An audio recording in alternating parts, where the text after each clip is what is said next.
that's in here pulling boards on the water control structure, getting ready to plant. So this video is going to be pulling boards, getting the water off of it, and soaking and pre-treating the rice to get it ready to come out here and plant this weekend.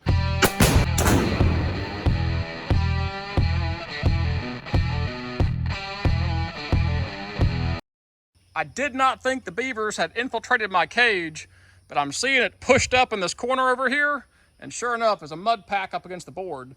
But this should come out pretty easy. It's not very expansive here, and those boards should still pull right out, but certainly better than years past, where we had to blow all this out with tannerite and reset it back to zero. Fencing right here is pushed up. There goes a wood duck. Can't see it on the GoPro, I'm sure.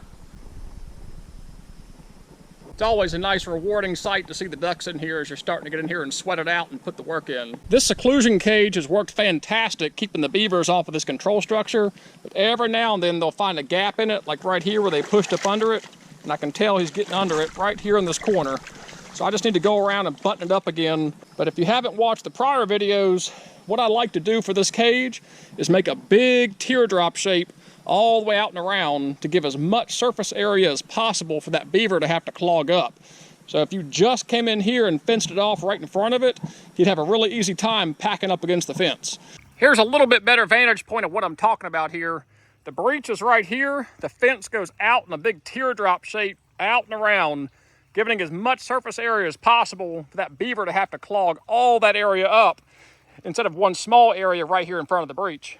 On the downstream side, I just come in here, give it plenty of space, and cap it off. I've noticed they don't actually attack it from the downstream side near like they do from the upstream side because of the flow of water. And of course, I wasn't smart enough to bring a shovel in here with me, so we're gonna have to do it the old-fashioned way.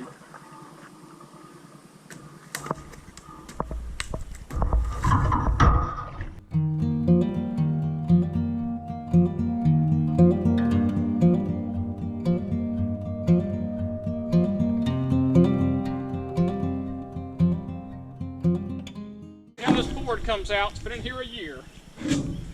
Well, actually only about 7 months. No problem.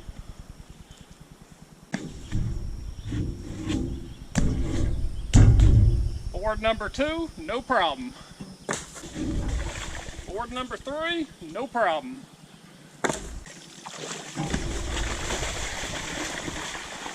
There we go. That third board pulled, no problem. I got one left to go. That's a lot easier than years past. Dug out a little bit of mud, pulled the boards. We're draining the swamp. See if we can get this last board out.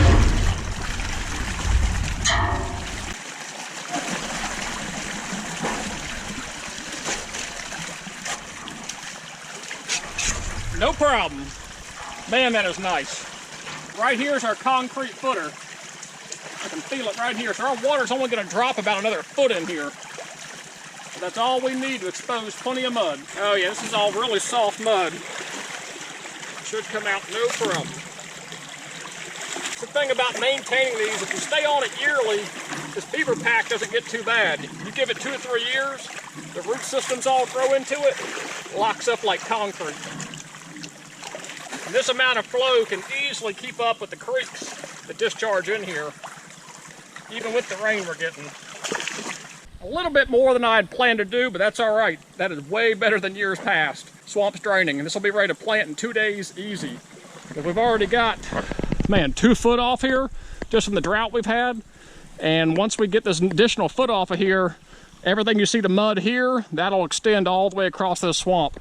And the exposed mud flat, I think, is better for planting than what we've done in years past, where we broadcasted it into standing water. I think once those lily pads lay down, they kind of stand up and it opens up a lot more bare dirt beneath it.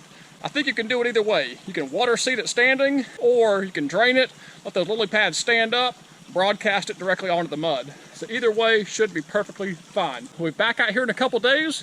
Let's go ahead and roll into the next part where we're prepping the rice, getting it pre-soaked, so we'll be ready to plant.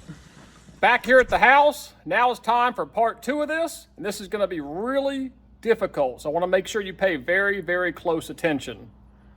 We're going to dump the rice in the cooler and fill it with water, and we're done.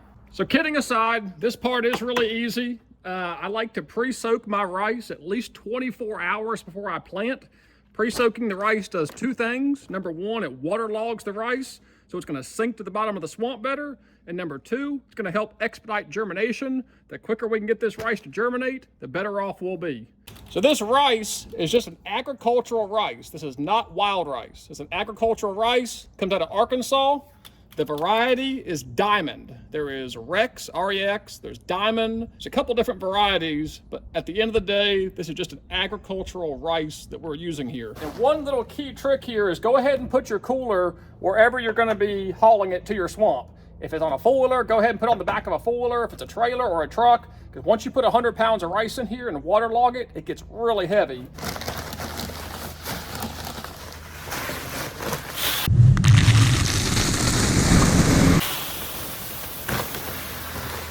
Right at 100 pounds fits perfectly in this 120 quart cooler. Get our second bag dumped in here, and people ask, where do I get my rice? In years past, I've always bought it from Triangle Pond Management in Raleigh. They sell it right on the shelf. This year, I purchased it from Peterson's Wildlife Management while I was up there buying my sunflowers. I just didn't want to make 2 extra trips. Both of them carry the agricultural rice. All we do now is just fill it up with water and let it sit in the sun for 24 hours, and we'll be ready to go planting. And it's pretty cool. I'll come out here later if the sun comes out good.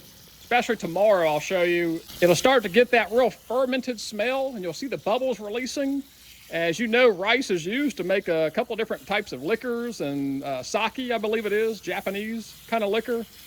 You'll actually smell that fermenting about a day after you start doing this, which is what you want. You'll know that water is really soaking in there, and the process to help expedite germination has begun. Most of this rice naturally sinks. I do think there's a small portion of it's going to float, and that might be because there's no viable seed in some of this. You don't get 100% germination. Don't know that it's critical to soak the rice in order for it to sink, but I do know soaking it definitely speeds up germination, and the quicker you can germinate it in general, the better. You don't have predation, doesn't have washout, so we're just trying to speed it up if we can, but I don't know that it's critical, because I can tell you it's a lot easier to spread this dry through a bag seeder than to hand sow it wet. When it's wet like this, it clumps together and does not want to go through a bag seeder. So unless you can soak it, dry it, and then spread it, you're going to have a lot harder time just throwing it out like this. So I would be curious to know if you could just throw it out dry without any pre-soaking and get the same results. But I have had good results soaking it, so we're going to keep with that for this year. There we go. We got the boards pulled. The swamp is draining. Go spread some rice here in about 24 hours. That's going to wrap up this video, just showing you how we get ready for the process. Next video, we'll be planting. But as always, thank you guys for watching. God bless. We'll catch you on the next one.